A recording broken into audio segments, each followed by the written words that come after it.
Foto liburan Fuji jadi sorotan warganet. Fuji baru-baru berlibur di Gili Trawangan, Lombok, Nusa Tenggara Barat.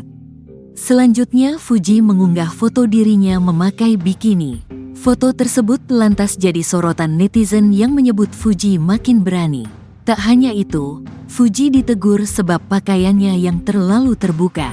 Melansir dari laman Instagram @fuji_an pada Senin, tanggal 3 Juni tahun 2024, ia memposting foto-foto liburannya.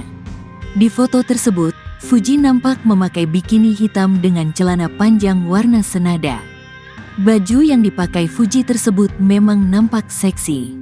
Pasalnya, sebagian tubuhnya cukup terekspos dan menarik perhatian warganet. Meski pakaian bikini tersebut cocok dipakai dengan tema pantai, namun sebagian netizen menganggap pakaiannya tak sopan. Bajunya makin berani padahal lebih cantik tertutup loh, ujar netizen. Alangkah baiknya berpakaian tertutup, sahut lainnya. Bajunya terbuka banget, komentar lainnya.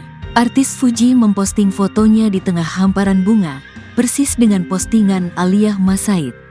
Foto Fuji berada di taman bunga tersebut memang persis dengan foto Aliyah Masaid seusai dilamar oleh Tariq Halilintar.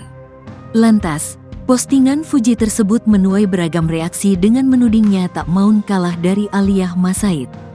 Melansir dari postingan terbaru Fuji pada Senin, tanggal 27 Mei tahun 2024, mantan Tariq Halilintar tersebut nampak mengenakan kebaya berwarna merah muda. Fuji mengenakan bawahan batik dengan rambut panjangnya yang terurai. Ia nampak seperti gadis Bali yang begitu cantik dengan latar taman bunga. Anak Haji Faisal itu menuliskan foto tersebut sudah ada di galerinya semenjak 1 tahun yang lalu. Tetapi, ia baru ingat bahwa foto tersebut belum diunggahnya. Foto yang sudah dipendam hampir 1 tahun lalu, hehe, hampir lupa dikit, jelas Fuji.